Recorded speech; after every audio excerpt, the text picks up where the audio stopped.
Hari ini saya ke Kabupaten Luwu, jarak 340 km dari Makassar tidak terasa karena bertemu dengan orang ini sungguh membuat saya penasaran.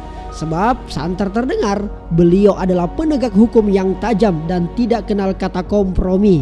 Eits, ada tapinya loh. Langsung saja, please welcome, this is Ernie Veronica Maramba.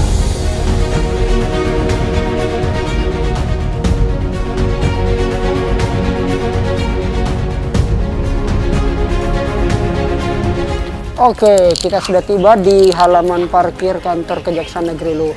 Kita mau langsung ketemu dengan Ibu Kejari. Halo, assalamualaikum. Waalaikumsalam. Rijal, ada apa sampai ke Luwu? Saya punya banyak masalah ini, Bu. Saya siap beneran? Oh, makasih udah datang ke Kejari Luwu. Luar biasa. Karena saya banyak dengar suara-suara masyarakat. Katanya Kejaksaan Negeri Luwu ini lain daripada yang lain. Oh gitu? Iya. Oh. Makanya saya penasaran. Mau langsung penasaran ya? Ibu Ernie, luar biasa. Iya. Oh, di sini biasa diterima tamu? Kalau penerimaan tamu justru dari ruang penerimaan di PTSP. Jadi ini namanya gedung utama merupakan zona merah. Zona merah. Zona merah. Aduh.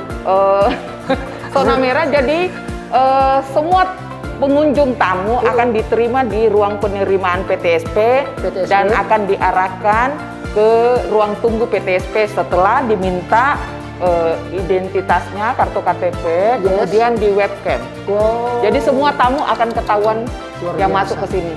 Zona merah. Saya kira tadi zona merah ini kan lagi kopi. Zona merah, zona orange. Di sana zona hijau, artinya semua boleh masuk di ruang PTSP. Kalau di sini setelah dikonfirmasi.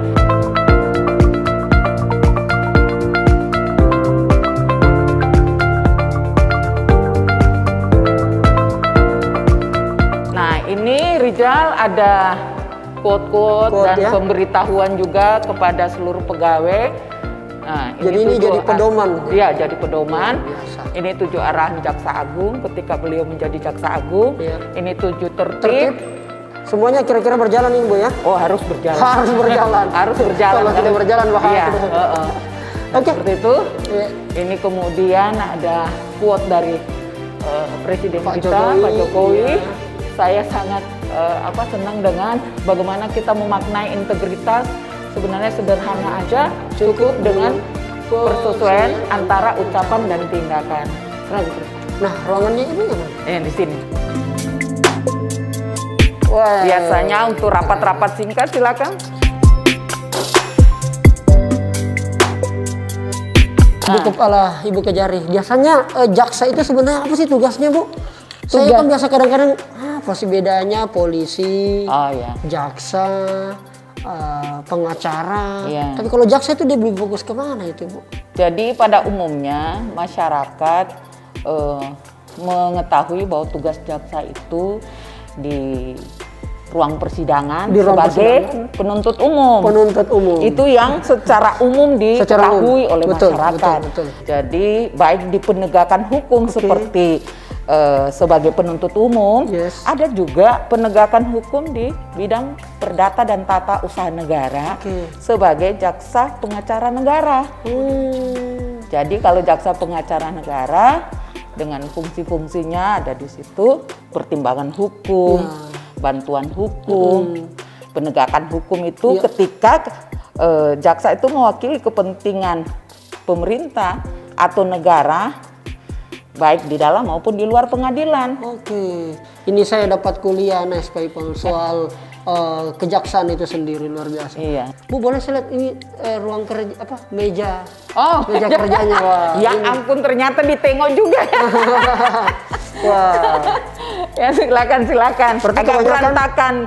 Tapi karena saya ada beberapa, misalnya ada buku-buku, kemudian di sana, karena saya pasti akan selalu buat ini mengetik di sini ya. Kalau seorang Ibu Ernie selaku Kejari di Kabupaten Luwu ini lebih banyak di kantor atau biasa juga keliling di berbagai kecamatan, di berbagai tempat?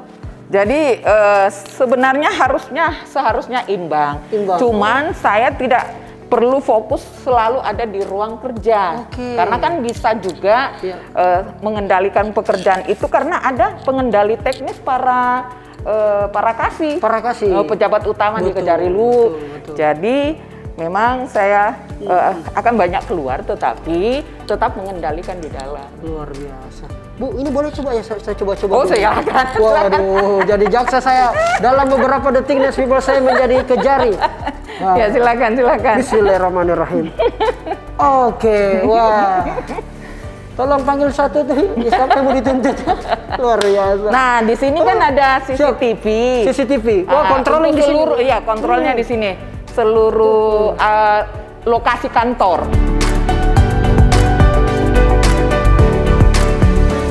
Bu, saya ada satu pertanyaan ini. Iya.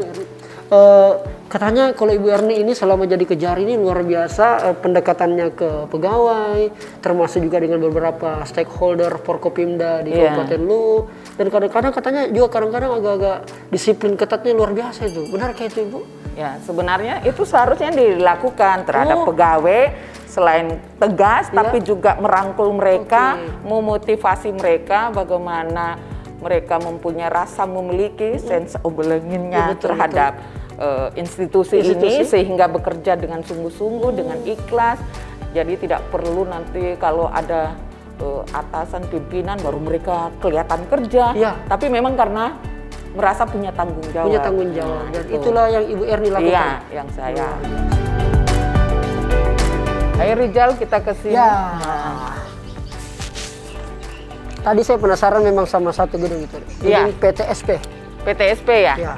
Di mana semua pelayanan harus di situ dulu, Bu. Ya.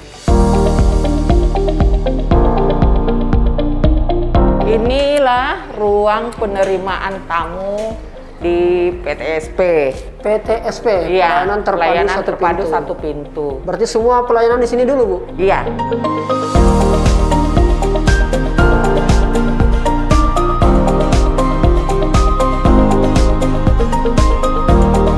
Kita ke sini, nanti petugas tadi akan mengarahkan di sini setiap tamu. Jadi ini Rizal, ruang tunggu PTSP, tapi di dalam di sini masih menyangkut ruang pelayanan. Tapi di sini dulu kita ya ada kantin kejujuran. Kantin kejujuran. Ya. Jadi sistemnya ini ada daftar harga. Setiap pengunjung tamu langsung ketika dia menginginkan ini, dia lihat harganya, dia masukkan ke sini. Masukkan ke sini. Kalau uangnya berlebih, harus ada kembalian. Biasanya di sini semua. Jadi mereka inilah di sini kita mengajarkan kejujuran dan integritas. Ini ruang tunggu. Di sini. Sampai di sini. Kalau mereka membawa anak tamu pengunjung, bisa langsung playground di sini main. Kemudian ada sudut baca. Waduh. Nah, ini buletin yang disiapkan. Buletin Kejari Luwu. Jadi menyampaikan sebagian kecil lah kegiatan-kegiatan dari Kejari Luwu. Ibu Kejari, ini kebetulan tadi ada yang saya baca adalah Satgas Pendesain Bangkitkan IKN Barambing. Nah, saya tanya, Bu. Ternyata Ibu juga adalah Ketua Satgas Pemulihan Ekonomi Nasional Kabupaten Luwu. Kabupaten Luwu. Itu bagaimana ceritanya, Bu, sehingga penegak hukum yang jadi Satgas Pen? Jadi sebenarnya itu dimulai dari tahun 2020 kemarin. Jadi sejak terbitnya peraturan pemerintah tentang penanganan COVID itu harus dilakukan secara simultan dengan pemulihan ekonomi nasional. Nah, di sini saya menangkap bahwa yang menjadi program kerja prioritas pemerintah itu selain penanganan COVID adalah pemulihan ekonomi nasional. Sehingga kemudian ada satu kegiatan juga yang didorong dari Kejaksaan Tinggi supaya kita melakukan pembinaan untuk satu desa, satu kecamatan binaan. Nah, kemudian ketika itu saya mengundang beberapa OPD yang terkait, kemudian kita akan memilah kecamatan mana kira-kira yang layak dijadikan sebagai kecamatan binaan, dengan segala kondisi yang ada. Ternyata hasil pembahasan kita memutuskan Kecamatan Suli sebagai kecamatan binaan karena di situ ada sentra industri kecil menengah Barambing yang sudah digelontorkan uang negara sekitar 29 miliar tapi tidak sedang beroperasional. Jadi saya memandang bahwa uang negara itu yang sudah dikeluarkan harus ada kemanfaatannya. Diawali dengan membuat pekan UMKM. Pekan UMKM. Dimotori oleh Ibu. Iya, jadi waktu itu gagas kemudian menyampaikan bagaimana kalau PEN ini kita mulai dengan membuat pekan UMKM supaya dikenal IKM Barambing. Kemudian kan di depan itu ada galerinya. Ada galerinya. Galeri itu produk-produk dari UMKM bisa dipasarkan di situ.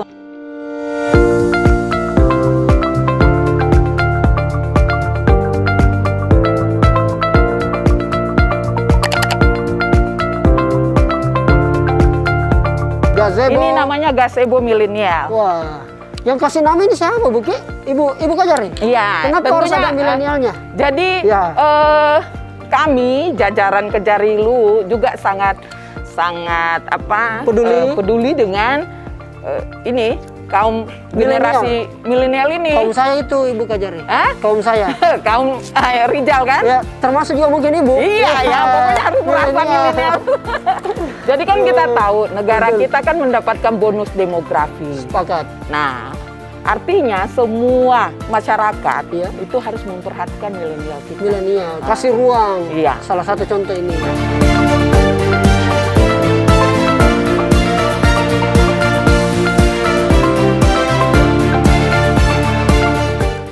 Kalau ini aula. Aula.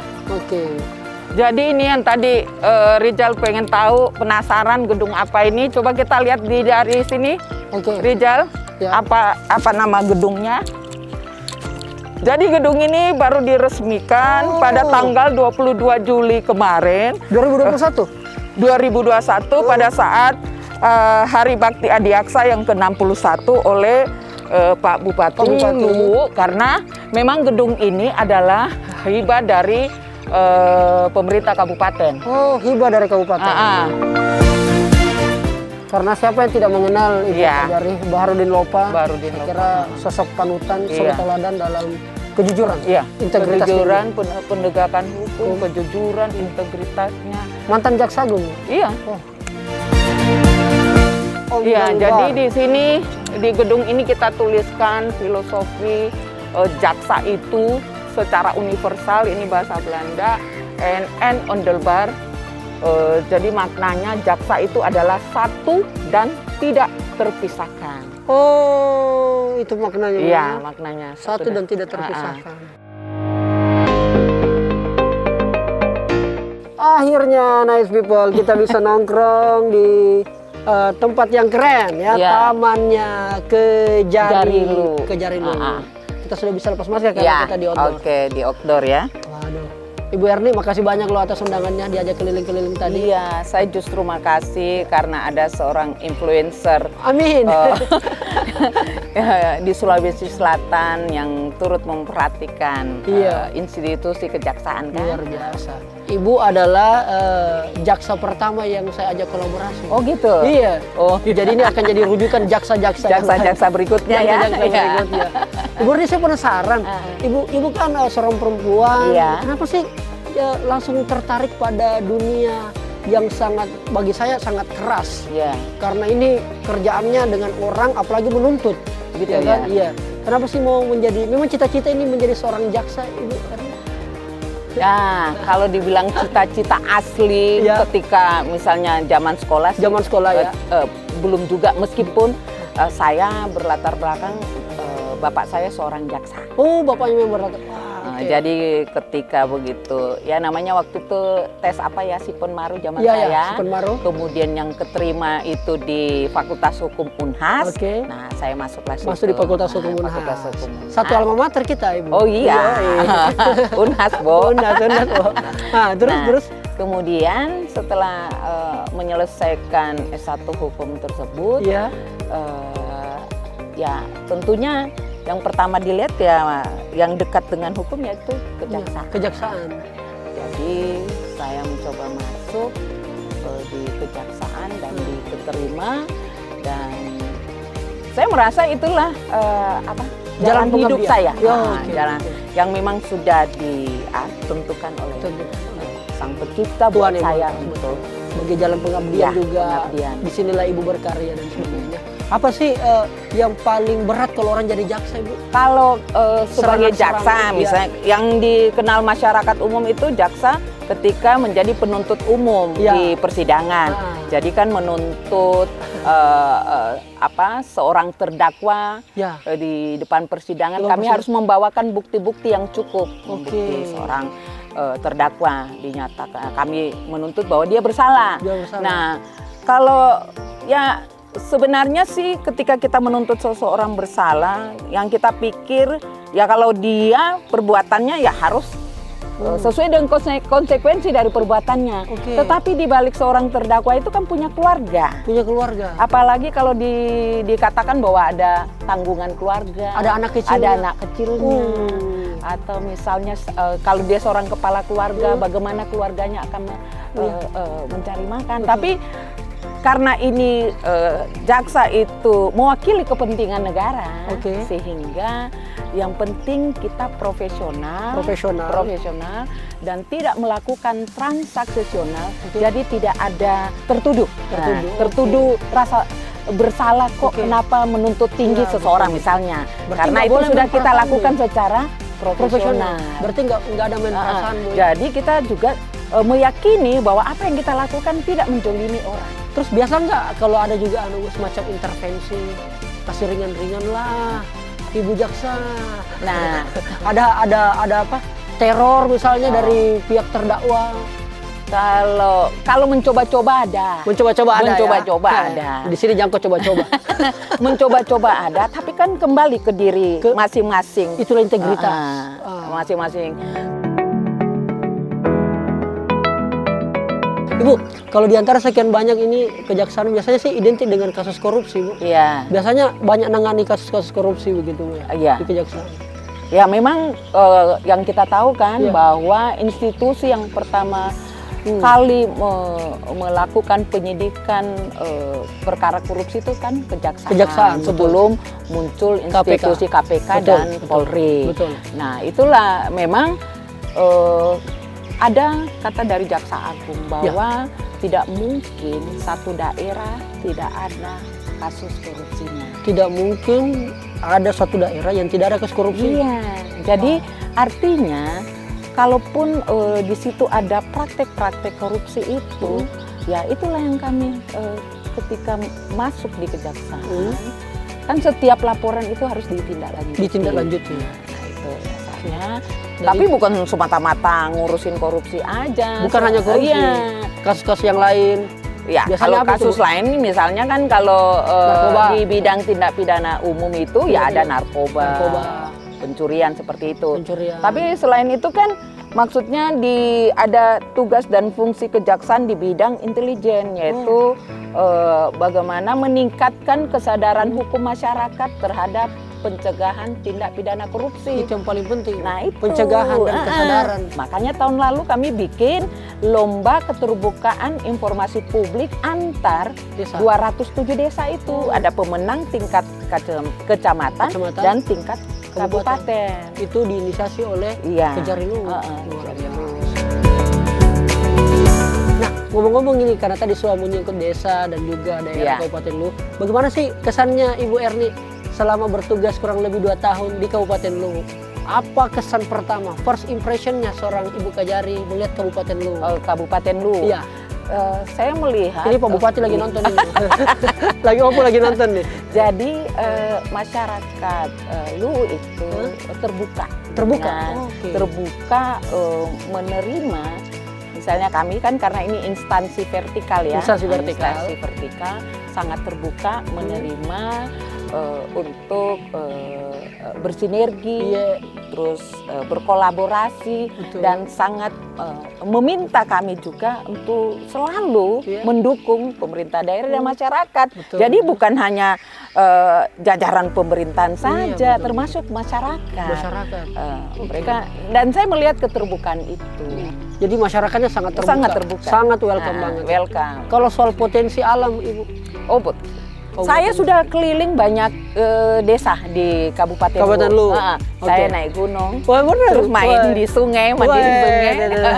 Nah, itu alamnya sangat bagus, potensi alamnya bagus. Cuman bagaimana mendorong agar mulai dari desa dan berkoordinasi dengan pemerintah kabupaten untuk mengembangkan potensi alamnya. Apalagi juga sejarah kuat di sini. Iya, sejarah kerajaan, kerajaan Kedatuan Luwu itu kan. Iya. Itu yang menarik. Berarti sangat betah lah Ibu ya di Kabupaten Luwu. Bahkan sekarang Ibu Erni jadi salah satu ikon lah di Kabupaten Luwu. Iya, karena kalau saya tanya-tanya masyarakat Luwu, teman-teman anak-anak muda, organisasi segala macam, ketua Satgas PEN. Oh gitu. Langsung, itu Ibu Kajari. Wah, karena pennya itu ya. Pennya itu luar biasa. Sibuk banget ini Ibu Kajari kita ini. Nah, kan harus mengisi waktu. Jadi mengisi waktu.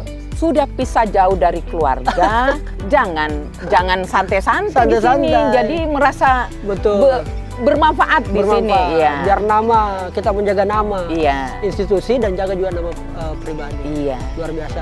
Kalau begitu saya kapan akan jadi Kajati? Ya. Amin. Jadi kan kalau saya susah Bu jadi Kajati Bu, tidak ada jalannya saya Bu. Saya cuma kreator. Kalau Ibu kan ada jalannya. Nah, kira-kira 1-2 tahun, 3 tahun, 5 tahun? Saya kira bukan seperti itu ya. Dan itu biar urusan pimpinan dengan Tuhan Yang Maha Esa yang punya rancangan tersendiri. Jadi kita serahkan saja. Tetapi dimanapun bertugas lakukan yang terbaik. Lakukan yang terbaik. Luar biasa Ibu Erni. Kita doakan mudah-mudahan segera naik level terus Bu. Amin. Dan memberikan inspirasi dimanapun Ibu berada. Ya, amin.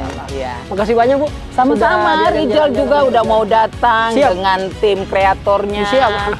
Jadi biar masyarakat makin mengenal kejaksaan itu seperti apa ya. Makanya tadi saya banyak mendengar Bu. Karena barusan saya dapat semua ini. Saya tidak dapatkan di Google ini. Saya langsung dapatkan langsung dari narasumbernya 01. Oke, kita minum Bu Rapid the Mineral. Ini air yang cocok sekali di masa pandemi ya. Rapid the Mineral. Alright. Thank you Ibu Kajari. Sama-sama Bang Rizal.